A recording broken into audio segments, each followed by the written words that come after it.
Welcome to the deep dive. We're the place that, you know, tries to cut through all the information noise and really give you the core structure of these complex stories. You get right to the heart of it. Exactly. And today we're digging into a pretty devastating scenario, one detailed right across your source materials. We're talking about the catastrophic fallout from a secret government experiment. An experiment that went badly wrong and unleashed these psychic abilities. Abilities maybe too terrible to actually control. That's right. We're basically navigating the survival story, the really brutal, real-time effort of the McGee family.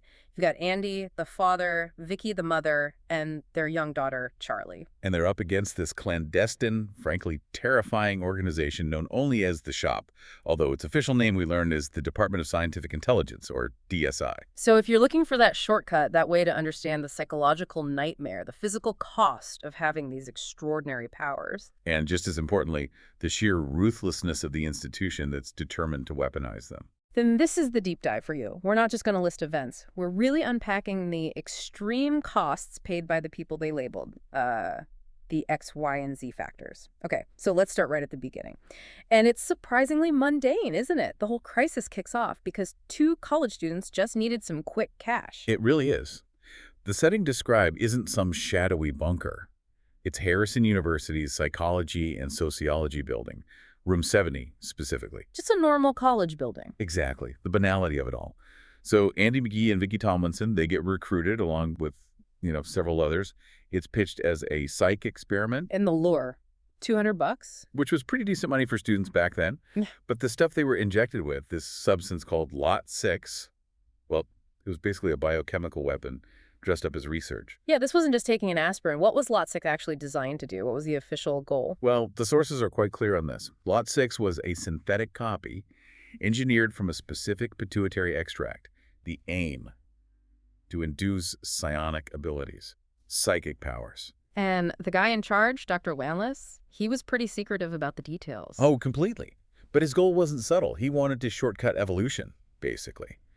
Chemically induce the next stage of human psychic potential, right there on a college campus. Just manufacturing superpowers. The idea. A terrible idea, as it turned out. Because the cost was immediate. Yeah. And horrifying. We're not talking subtle side effects here.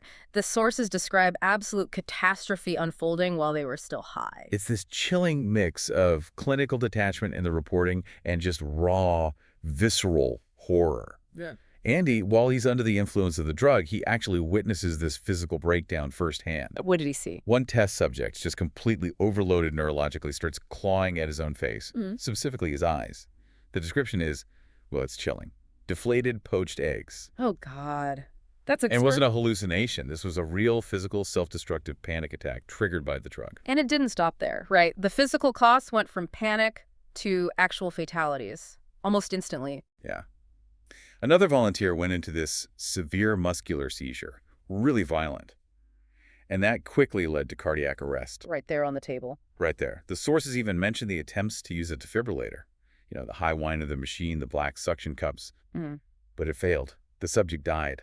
Lot 6 just overloaded their whole biological system. It's staggering. And the long-term fallout from just that one session. How many people walked away with permanent damage or worse? Officially, 4 people were either killed or permanently damaged. Yeah. You had the cardiac arrest victim who died immediately. Another volunteer died 6 days later from a brain embolism. So 2 deaths. 2 deaths. And the trauma didn't stop there. The guy who blinded himself, hopelessly insane. And there was a girl who developed total paralysis. Paralysis. Complete paralysis. And Wanless, in this just shocking display of scientific denial, tried to claim it was purely psychological. Hysterical paralysis. But the physical evidence said otherwise. Overwhelmingly. The drug caused massive irreversible damage. Okay, this really brings us to analyzing the mindset here. The Shop, or DSI, they eventually put a stop to it, right? Imposed a moratorium because the results were so disastrous. They did, and they used this famous analogy to summarize the drug's instability. They said using Lot 6 was like dropping a jet engine into an old Ford. A jet engine in a Ford. That analogy, it tells you everything about the sheer recklessness, the ambition behind the project. They weren't aiming for small improvements. They wanted the jet engine. Maximum power. But they completely ignored the container, the old Ford, the human body. Exactly. They wanted a weapon, something controllable. But what they got was catastrophic, unpredictable volatility. They valued the potential power, the psionic ability, way above the actual lives of the volunteers. Who they saw as just expendable test subjects. Pretty much. Testing platforms. Awesome. Disposable. But amidst all that disaster, the experiment still produced, let's call them residual results, in 2 survivors who managed to walk away relatively intact, at least initially. Andy and Vicky. Precisely. They were the anomalies, the ones who survived and kept something. And these 2 became the key factors. The shop would spend years and considerable resources hunting down. That's right. Vicky, they labeled her the Y factor. She retained this low-threshold telekinetic power, TK.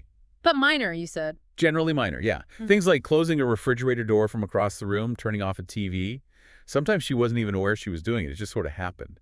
Subconscious, maybe triggered by minor stress or even just convenience. Okay, so that's the Y factor. Then there's Andy, the X factor. His ability was different. Mid-level mental dominance. The power he called the push. And this was the ability that really worried the shop. The push was potentially destabilizing, dangerous. Why dangerous? What could he actually do? He could implant these really strong, complex suggestions, even hallucinations, directly into someone else's mind. He could literally make people change their minds or perceive a completely different reality. But here's the critical difference between Andy and Vicky. Andy's power, the push, it required conscious, focused mental effort. And that effort, that exertion, it came at a horrific personal, physical cost. We need to unpack the specifics of the push, because this wasn't just like gentle persuasion. You said it was forceful mental hijacking almost. That's a good way to put it. Temporary hijacking. When he and Charlie were on the run, escaping after Vicky's murder, he demonstrated it aggressively. The cab driver incident is a prime example. Right. Tell us about that. He needed to throw off the agents pursuing them. So he didn't just tell the driver to speed up, he implanted this incredibly vivid hallucination into the driver's mind. What did the driver see? He made the driver see a completely non-existent black guy in the checkered cap running down the street being chased by 2 other men. It was a full-scale tactical illusion, enough to distract the driver and misdirect the pursuers entirely. He literally changed what the driver was seeing. Altered his perception of reality in real time, all to aid their escape. And the source material, it gives us this really clinical breakdown of how Andy actually assessed his targets. He developed a kind of system, didn't he, based on who was easy to push and who was, well, almost impossible. He did. It seems he understood, maybe intuitively, that the push worked by finding and exploiting psychological weaknesses, or maybe latching onto highly receptive mental structures. So who are the easy ones? The pushovers. He found that young white individuals with sort of medium intelligence were often, as he put it, pushovers. Maybe because they were generally more suggestible, or perhaps they had less rigidly defined mental defenses. Okay, but the ones who are nearly impossible to affect are just as interesting. Old people and people with severe intellectual disabilities. Why them? Well, it suggests a couple things about how this Law 6 power worked, maybe. It might rely on accessing complex cognitive functions. Functions that might be, say, deteriorating in the elderly, or perhaps structured very differently in someone with profound intellectual disabilities. Makes sense. But the most surprising group, the demographic he found easiest to push, bright people, highly intelligent people. That feels completely backward. You'd think smarter people would have stronger mental defenses. That's what you'd assume, right? But Andy figured out the opposite was true. Bright people often have these highly ordered, very logical minds. Okay. So if you can successfully implant just one piece of illogical data, one compelling but false idea, their own rigid cognitive structure kind of works against them. The mind desperately tries to rationalize this implanted thought, making them more susceptible to manipulation, not less. Wow, so their own intelligence becomes a vulnerability. In a way, yes. Yeah. It's fascinating. And then there were the toughest targets, for reasons the sources don't really explain, but Andy empirically found to be true. People of Oriental descent were the hardest to push. Huh. Any theories why? None given in the material we have, just his observation. But he knew if he could make a push stick, like he did with that cab driver. The one he made see the phantom chase. Right. He could achieve total control. He forced the driver to accept $500, way over the fare for the trip to Albany. And then, crucially, made him completely forget the mental domination ever even happened. Yeah. Wiped the slate clean. But, and this is the recurring theme, isn't it? The cost. The X factor was literally self-destructive for Andy. Every time he used the push aggressively, it caused immediate, intense, physical pain. Searing pain, yeah. Yeah. And we need to be clear. This wasn't just a bad headache. It was a deep, systemic physical backlash. Describe that. What did he feel? He repeatedly described it as feeling like a steel dagger of pain plunging into his core, accompanied by this gripping, agonizing pain in his stomach and bowels, like his insides were twisting. It's just devastating. He felt physically close to death after a strong push. He used this analogy feeling like his consciousness was compromised, like a radio with a blown tube. He even feared sometimes he might have been effectively dead or unconscious for weeks afterward. The neurological feedback loop was that catastrophic. And it wasn't just the immediate pain. There were long-term signs of overuse, too, right? Showing actual irreversible physical damage from pushing too hard too often. Absolutely. The strains started showing physically, externally. His eyes were often severely bloodshot. He developed this peculiar, noticeable droop in his left eyelid. A physical marker. Yeah. And persistent numb spots appeared on his face and neck. Plus, severe headaches, not migraines, the sources specify, but something more ominous, perhaps indicating microhemorrhages in his brain. So he lived with this constant fear. A constant paralyzing fear that the next really hard push wouldn't just hurt, it would trigger a lethal stroke, a massive brain hemorrhage that would just kill him instantly. And that's why his personal ethics around using the power were so critical to his survival. He used it rarely, you're saying, and mostly for things he saw as, well, maybe benign, therapeutic even. Exactly. His typical applications were pretty minor, usually focused on behavioral changes he could manage carefully. The most famous example mentioned is a woman named Mrs. Gurney. What did he do for her? He helped her lose 75 pounds over 6 weeks. But critically, he did it by implanting the suggestion to lose weight at a controlled, safe rate, exactly 6 pounds per week. No more, no less. Precision. So he wasn't just blasting her with lose weight. No, it was controlled. He also apparently helped some timid executives using minor pushes just to boost their confidence before important meetings or presentations. He always maintained this internal brake as governor on his power because he knew anything more aggressive risked his own physical ruin. Okay, let's hold that image of Andy's self-control, his internal discipline, and contrast it sharply with the organization hunting him. We need to talk about the shop's methods, their external barbarism, specifically Vicky's murder. Right. If Andy was the X factor, the valuable asset they supposedly needed to control or weaponize, why kill Vicky? She was the Y factor, less powerful. What does her torture tell us about how the shop operated, especially when they felt cornered? It tells us they operated with absolute cold-blooded efficiency, zero morality. Vicky, the Y factor with her minor TK, was considered low utility. Expendable, basically. So what happened? Why did they go after her? The shop agents who were assigned to just monitor the family, they panicked. Charlie, their daughter, momentarily disappeared. But she hadn't really disappeared. No, she was just over at a friend's house playing. Normal kid thing. But to the shop's surveillance team, it looked like a potential escape attempt, a breach.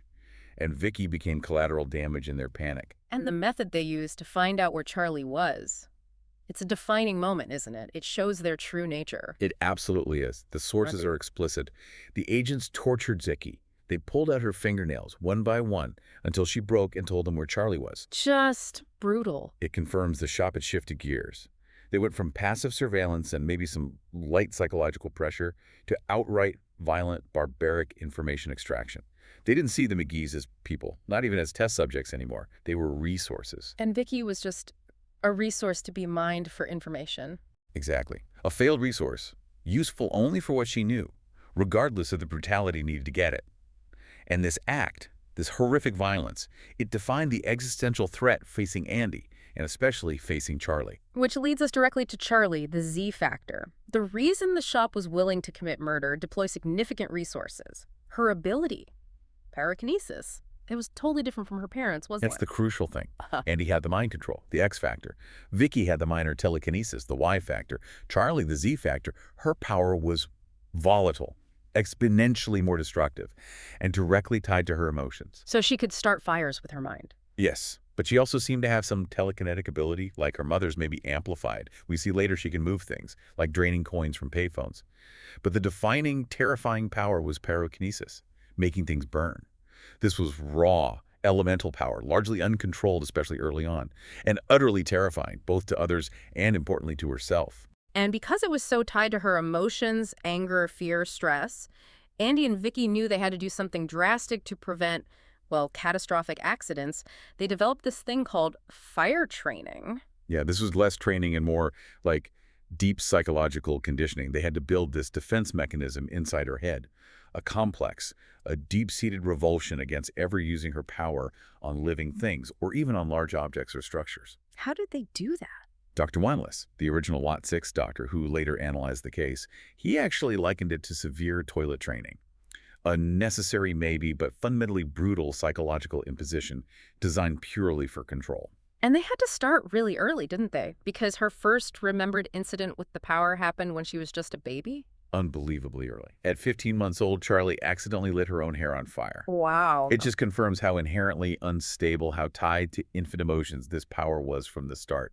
So to counter it, Andy and Vicky basically weaponized fear. They used genuine, documented accounts of horrific events. From books. Yeah, books like Lowe and Frank Edwards' Stranger Than Science. Books filled with accounts of things like spontaneous human combustion, SHC. So instead of fairy tales, they're reading her these terrifying, supposedly true accounts of people just bursting into flames. Exactly. They needed the conditioning to be absolute, unbreakable. So they focused on the most graphic details they could find. Like what? Like descriptions of SHC victims being reduced to literally nothing but teeth and maybe some charred bone fragments. While paradoxically, the objects right around them, the chair they were sitting in, the newspaper on their lap remained completely untouched, unburned. That specific image. The body gone, but the surroundings fine. That was the point. To create this indelible psychological barrier. Yeah. Using the power, her power, leads to absolute, horrific, isolated self-destruction. Don't ever use it, especially not on people. But even with that intense fear-based conditioning, the sheer pressure of being hunted, of being on the run, eventually it cracked that complex, didn't it? It led to that devastating incident at the Manders farm. It did. The tipping point was actually something minor, almost accidental. Charlie got upset at an airport and accidentally set a bystander's shoes. Eddie Delgardo's shoes on fire. Just his shoes. A small incident, but enough. Enough to immediately flag their location to the shop, which led directly to the violent capture attempt at the remote Manders farm, where they thought they were safe.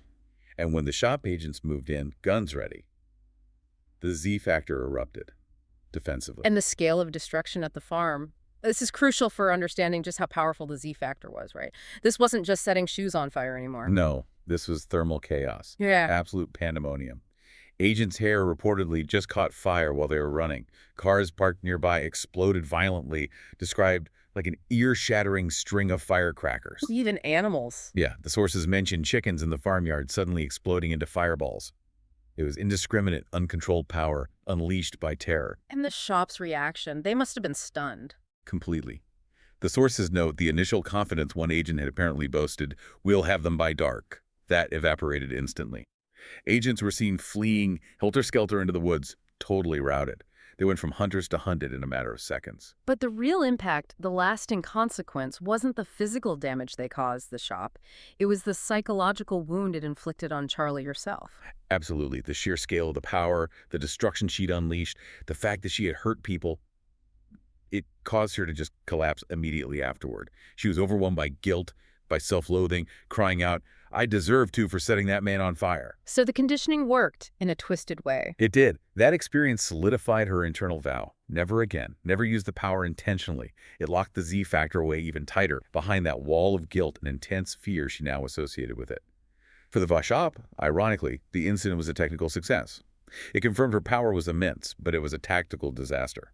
It rendered their target psychologically non-operational due to trauma. Tag 4, capture, confinement, and manipulation. So the Manders farm incident bought them a little time, maybe, but eventually the sheer weight of institutional power won that round. Andy and Charlie were captured in Vermont, wasn't it? That's right. A tranquilizer dart took Andy down, and they got Charlie. And they were taken directly to the shop's headquarters, the DSI facility, known internally, chillingly, as Longmont. And Longmont wasn't just some research lab. It was built for confinement. It was a fortress, yeah, built on secrecy and control. The facility itself was described as these consolidated antebellum homes, sort of repurposed. but surrounded by high electric fences, computerized ID checkpoints needing thumbprints, manned guard towers. The works. It was designed to keep secrets in and definitely keep people like Andy and Charlie captive. And once inside, what was the shop's first move? How did they handle their two captives? First strategic goal, neutralize Andy, Wow. take the X Factor off the board, and they used chemical warfare to do it. Heavy medication, specifically Thorazine, a powerful antipsychotic. The goal was to induce what the sources called dependency shock. Basically, eliminate his willpower, his agency, make him compliant, docile, and unable to use the push. Did it work? It did, initially. The sources describe him deteriorating rapidly into this emotionally detached, almost vegetative state. The phrase used is a fat, apathetic pudding. Just gone. The shop knew they had to neutralize the father before they could even begin to work on the daughter. And the person they assigned to work on, Charlie, John Rainbird. He's a truly terrifying figure in this story. Absolutely chilling. Rainbird wasn't just some random psychologist. He was a known assassin, a former top-tier agent for the shop. But he infiltrated Charlie's world by posing as a simple, low-level orderly, John. How did he pull that off? How did he gain her trust? He was a master manipulator, a master of the long con. He painstakingly built this fake identity specifically designed to elicit empathy from a deeply traumatized 7-year-old girl. How? What details did he use? He wore an embroidered eye patch, playing up a supposed disfigurement, reinforcing this idea that he too was a freak, an outsider like her. He drove a beat-up old car, parked it deliberately in the lowest status parking area Class D for unskilled labor. Every little detail was calculated to make him seem harmless, different from the sterile, threatening authority of the shop, to make him seem like a friend. But wait, if Rainbird was this known high-level operative, wouldn't the staff at Longmont know who he really was? How could they possibly sell this orderly persona convincingly, especially to someone like Charlie, even if she was traumatized? That's the insidious genius of institutional secrecy, isn't it? The staff absolutely knew who Rainbird was. He was a major asset reporting directly to the top. But Charlie, she was completely isolated. Traumatized, yes, but also just a child dropped into this terrifying alien environment. So she only saw the persona he presented. Exactly. She only knew John, the kindly orderly who listened, who seemed to understand, who brought her treats maybe. And remember, she was under intense stress. The sources mentioned she was displaying sporadic aphasia, literally losing her ability to find words sometimes. She was incredibly vulnerable, and Rainbird exploited that vulnerability ruthlessly. And the key moment in his manipulation, the turning point, was something called the blackout incident. What happened there? Right. A summer thunderstorm rolls through, and it knocks out the main power. Okay, that happens. But then, critically, the backup diesel generators also fail. Both of them. So, total darkness. Total, unexpected darkness throughout the entire secure facility. And Rainbird seizes this opportunity instantly. He fakes this sudden, severe attack of claustrophobia. Absolute panic. Pure acting. Pure theater. He launches into this incredibly graphic, detailed, and completely fabricated story about being tortured back in Vietnam, locked in a tiny, dark hole underground, paralyzed by the fear of rats and gangrene setting in. Why tell her that story? What was the goal? It was designed purely to trigger a response in her, to elicit empathy so intense, so overwhelming, that it might actually trigger the Z factor, or pyrokinesis. Yeah. He wanted to observe her power, maybe gauge its level, but safely, under the cover of darkness where he wouldn't be the immediate target. Did it work? Did she react? It worked perfectly. Her empathy for John, this supposed fellow sufferer, just boiled over. It mixed with her own fear and anger, and she finally broke the silence she'd mostly maintained since the Manders Farm incident. She started talking, revealing her history, her fears, pouring her heart out to John. Got inside her head. Completely. Yeah. He had successfully chipped away at her defenses using calculated emotional blackmail.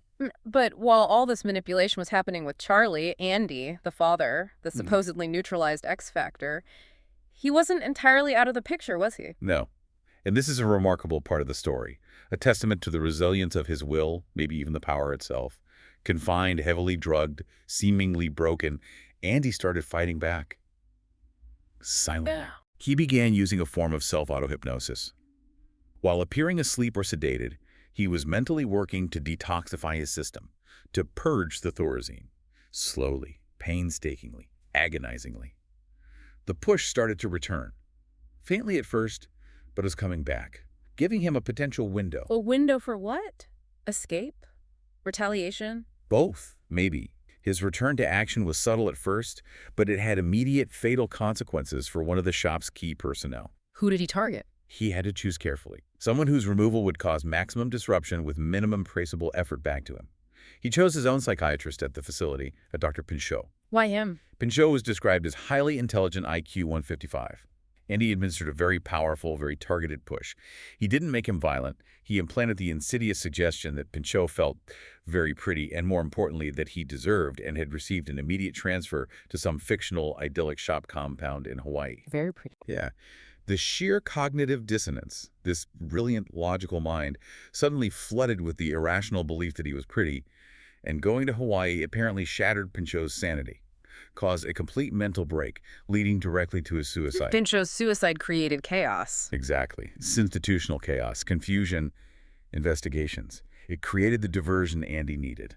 But that diversion wasn't enough. He still needed concrete details for an escape plan, right? Which meant one more push. A big one. A massive one. He knew it could cost him everything, physically. He targeted Captain Hollister, the head of security at Longmont. Cap Hollister? How did he manage that? He exploited the chaos around Pinchot's death to engineer a private meeting with Cap, and then he hit him with a specific. Pushed so hard it was described as physically shattering, even for Andy. What information did he get? The specifics. Yeah. The crucial details for escape. An early morning flight time from a nearby airfield, and, critically, the exact location of their planned refueling stop, a small place in Durban, Illinois. And then he wiped Cap's memory? Used a secondary push, yes. Made Cap completely forget the domination, forget giving up the details. Andy knew this level of exertion could be the one that finally killed him, the stroke he always feared. But he did it anyway. He sacrificed potentially the last dregs of his physical health to get those escape details for Charlie. #Tag5. The final firestorm in conclusion. So Andy uses the push, gets the escape plan, but Rainbird is still there, still manipulating Charlie. How does she find out the truth about John? Andy manages to get a note to her, a note detailing Rainbird's true identity and his deception. That John, her supposed friend, was actually the man in charge of the agents who had shot her father with a tranquilizer dart, the man ultimately responsible for her mother's death. That realization, the psychological impact on a 7-year-old must have been just shattering. Agonizing. You have to imagine the conflict. Reconciling the kind, empathetic orderly she thought she knew with this calculated, cold-blooded killer. She must have struggled intensely with that betrayal. But Rainbird's own endgame was rapidly approaching, driven by his own dark, narcissistic motives. What was his ultimate goal? Why keep Charlie alive up to this point if he was just going to kill her anyway? He wasn't just following shop orders anymore, was he? No, this became deeply personal for Rainbird. Pathological, even. He was obsessed with power, yes, but also with death, with extreme experience.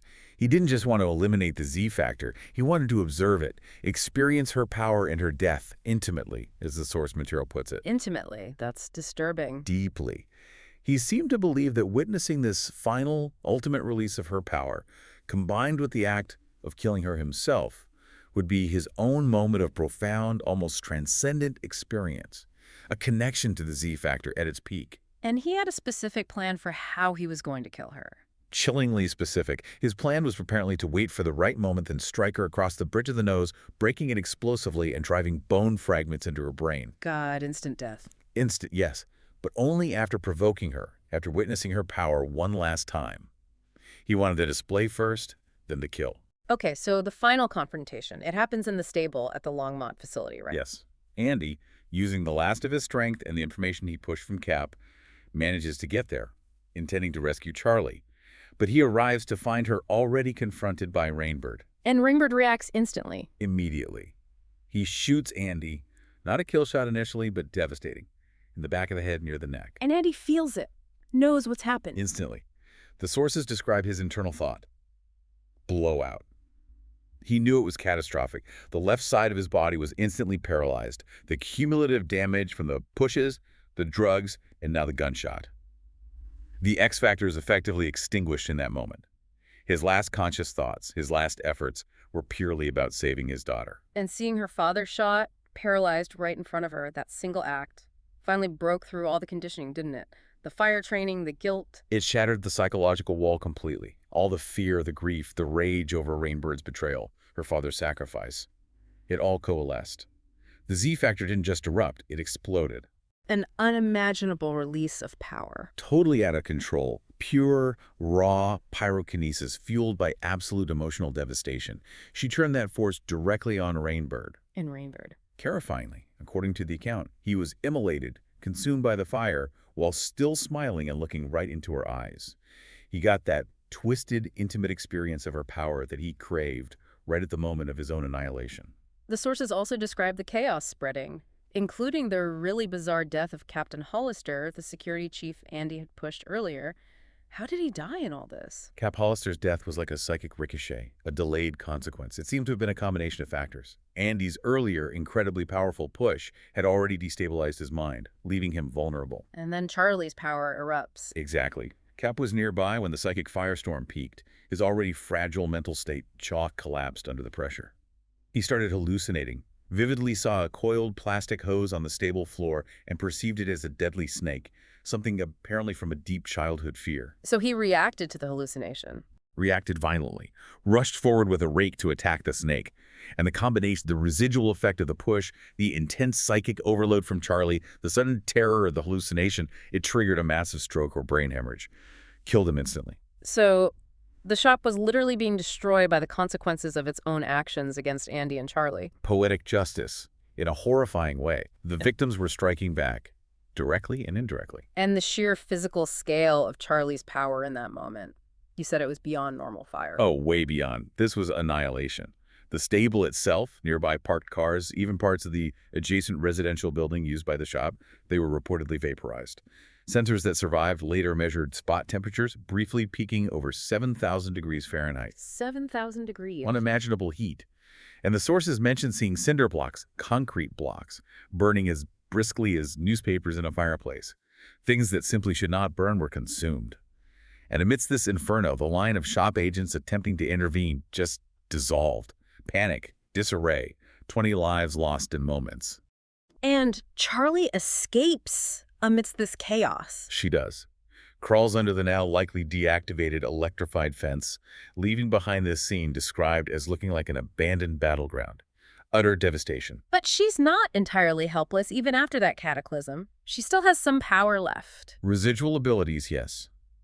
It seems she retains some telekinetic power, maybe a blend of her mother's Y factor and her own Z factor potential. She uses this described as a combination of push and TK to drain K-phones. Forces the coins, quarters mostly, right out of the machines to get money for bus fare for survival. Resourceful, even in trauma. Absolutely. She's exhausted, traumatized, a fugitive, but she's finding ways to keep going. Her first instinct is to find safety, right? She tries to go back to the Manders family, the farmers who helped her before the big confrontation. Yes, the only people outside her family who had shown her kindness. But that move immediately highlights the shop's relentless, far-reaching power, even after the disaster at Longmont. They got to the Manders family. Oh, yeah. The shop doesn't forgive, and they certainly don't forget or stop. Even with their headquarters in ruins, they had already put the squeeze on Irv and Norma Manders. How? What did they do? This shows the terrifying reach of institutional power.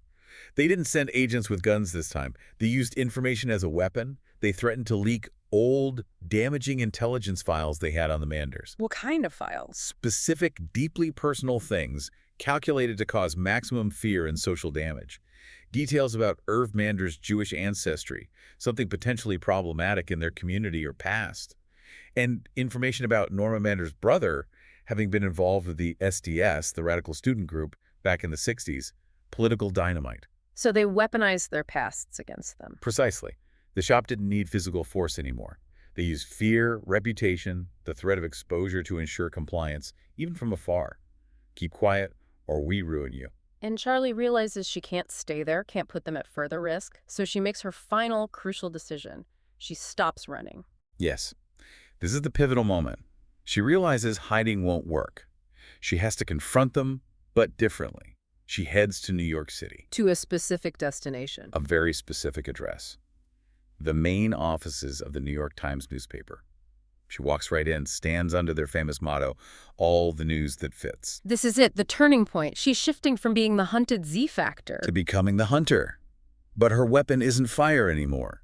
It's the truth. She walks into that lobby, a traumatized 7-year-old girl with a bag of quarters from payphones, carrying a story that could potentially destroy the entire Department of Scientific Intelligence. She understood, maybe instinctively, maybe because it was her only option left, that the only way to truly defeat an organization built on secrecy, lies, and control was to introduce the one element they couldn't handle: public knowledge, exposure, the truth. Hashtag tag outro. So when you really step back and look at the true cost of that Lot 6 experiment, it's staggering. It goes so far beyond the $200 paid to those college kids, doesn't it? Miles beyond. It's this devastating chronicle of psychic trauma, the complete systematic destruction of a family, and ultimately the creation of a force, the Z factor, powerful enough to literally vaporize the walls of the institution that created it. And we've really tracked two incredibly different paths to destruction here, haven't we? You had Andy's path.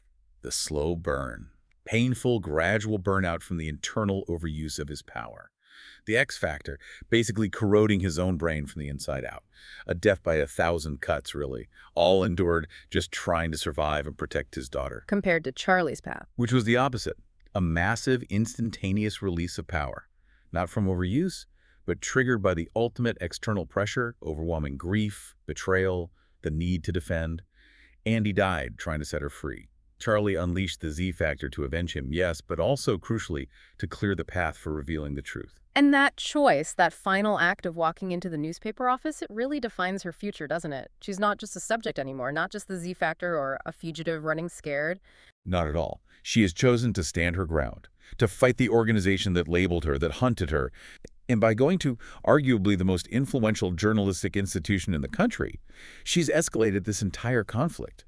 It's no longer a covert intelligence screw-up contained within the shop's walls. It's about to become a global crisis of public knowledge. Exactly.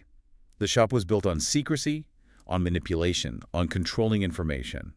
And Charlie, this 7-year-old girl, is about to introduce the most volatile, uncontrollable element of all into their carefully constructed world. A verifiable, witnessed, pyrokinesis-backed truth. Which leaves us with a really provocative thought to end on, building on everything we've unpacked today. We've witnessed the sheer, almost apocalyptic power that gets unleashed when a child, pushed to the absolute limit, forced to fight for her very life, decides she's done running. Now, that same child is standing in the lobby of the New York Times, ready to tell her story. The shop used blackmail, torture, horrific drugs, assassination, all tools of control and secrecy to maintain its power. So what happens next? What happens when the truth itself, a force potentially more unstable and destructive to them than even pyrokinesis, is weaponized, validated by eyewitness accounts and the physical evidence of burning cinder blocks, and finally exposed to the entire world?